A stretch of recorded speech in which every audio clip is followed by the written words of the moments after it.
YouTube? Doc's Motorcycle Service. Rawr. Welcome back to the garage. Gonna have a little quick video today. You ever notice that the more you use something, the more things break on it? Well, that applies to motorcycles too.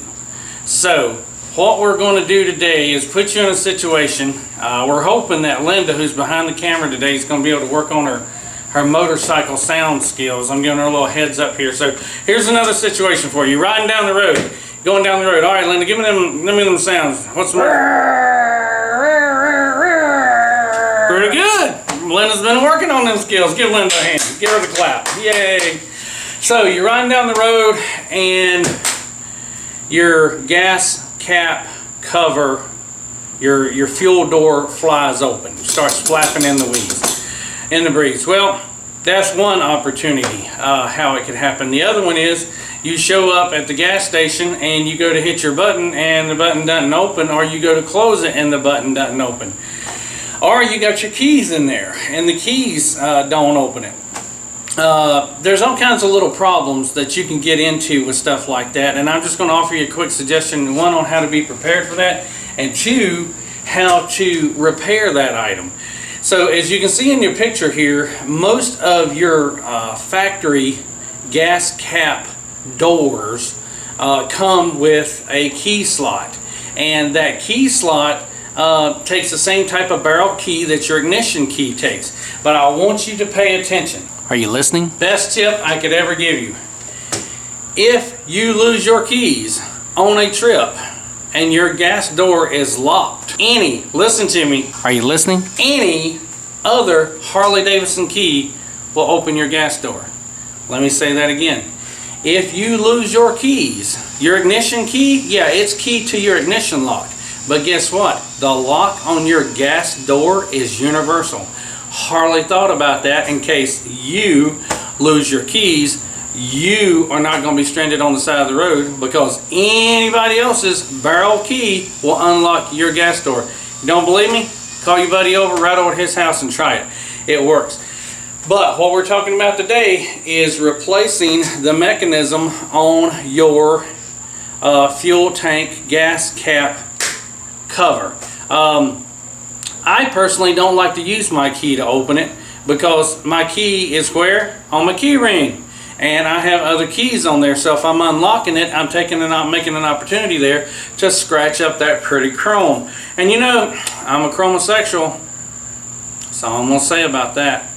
Don't like scratches on stuff. So if you're in a situation where you're wanting to change that out and put a quick release button on your door, bam, there you go, right there.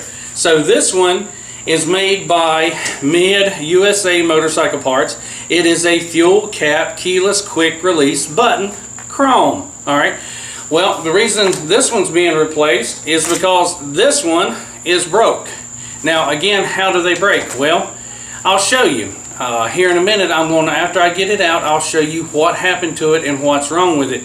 But again, the garage is about saving money. You don't need to go back to Harley-Davidson to have them install this. You don't need to go back to Harley-Davidson unless you just want to. But if you've got a keyless entry or a key lock cap and you want to replace it with a push button, we're going to show you how to do it today. It's probably one of the easiest things that you can do on your motorcycle. Now this one comes with a hasp here, a hinge down toward the bottom. I'm not really sure why that's in there, but the bike we're working on today already had a push button.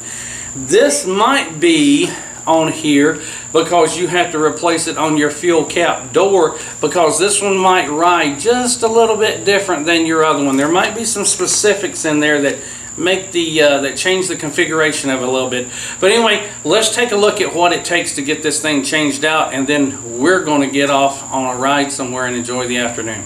So as you see, as we zoom in here, basically all we have is a notch, and this notch goes in and out as you press on this button. But you just saw the problem. Linda, can they see that in the viewfinder? Can they see that? But you just saw the problem. This is going in, but it's not wanting to come out all the way.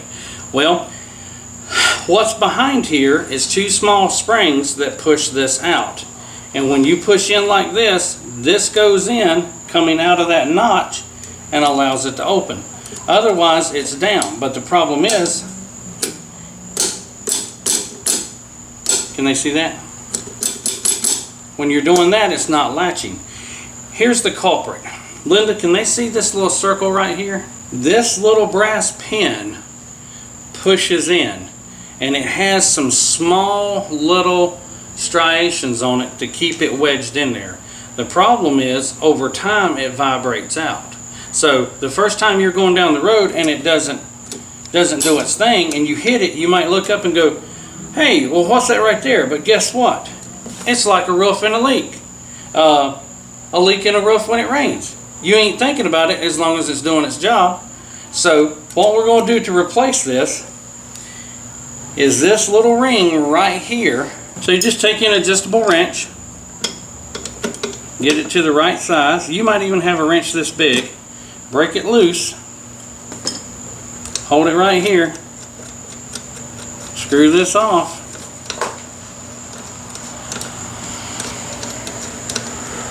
and then manipulate that ring off. Now this is probably just going to come out of here.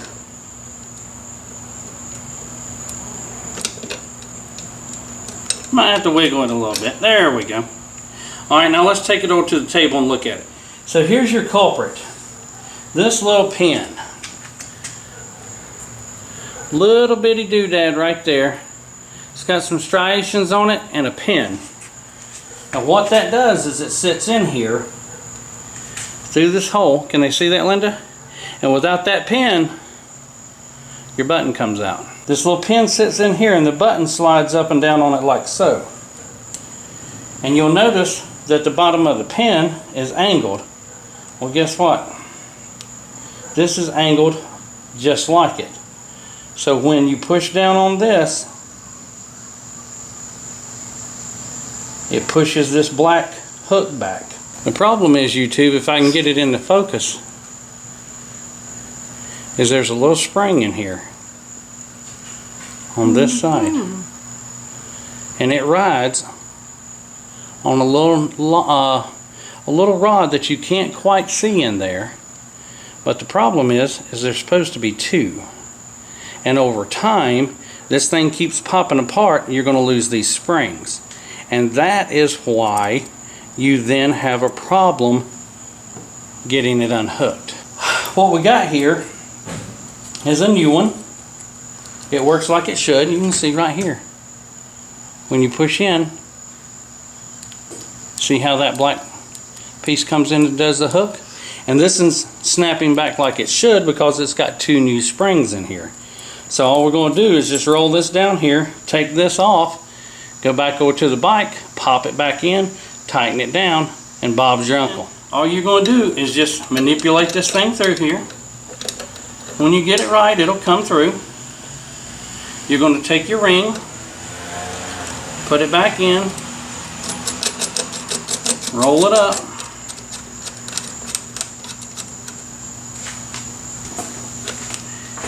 and then I'm going to go, give me a wrench, Linda. Bam! Just like that. And make sure we got it adjusted at the right size. Turning it the right way would help.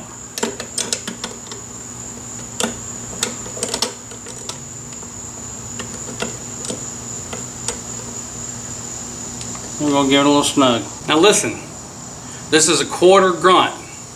There's quarter grunt, half grunt, 3/4, and full quarter grunt. We only put full quarter grunts when we're torquing something. Pop metal, plastic, don't kill it. Just give it a quarter grunt, right about there, and then bam, Bob's your uncle again. Press the button, boom, and she opens. When things are working, you don't think about them. If they're broke and you get them mended and you get home, you don't think about it again. I can't tell you how many times I have gone on a trip and had a problem with these types of locking mechanisms on your gas tanks. One thing you want to check, safety tip, tech tip,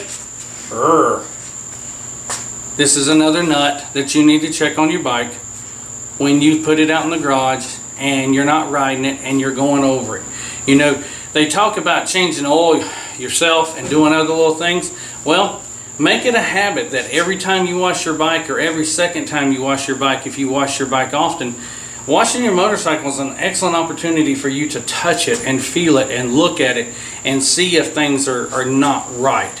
While I'm thinking about it, Facebook page, check it out, getting some comments there. It's a nice little place to go to and hang out and ask some questions. But take the opportunity to touch your bike, feel your bike, listen to your bike, feel your bike. All these things that let you know when the bike is right, and you can start to pick up when something's not right. So when you're washing your bike, check all the stuff on it, make sure it's tight. This little gas door, I about guarantee you, outside, it's probably outside of the things on your motorcycle that make you go zoom zoom down the road, this thing's probably one of the most important things on there, because you're constantly opening it, you open it and close it, putting gas in it. Just, you know, next time you go to put gas in it, just make it a habit to reach around there and feel that little washer and make sure it's tight. All right, YouTube, as I told you, this was going to be a short one. We appreciate you stopping by the garage. Make sure you give us a thumbs up before you leave. If you're liking the videos and you want to see more, hit the subscribe button. We're still heavy into the Hot Dyna series. Matter of fact, we should have just wrapped up the wiring harness part of the videos. And there may be another little video in there between this one and that one. Or hell, this might be the one that we put up next, and you won't see those other ones until after this one. So as always, appreciate you coming by the garage. Rate, comment, share, and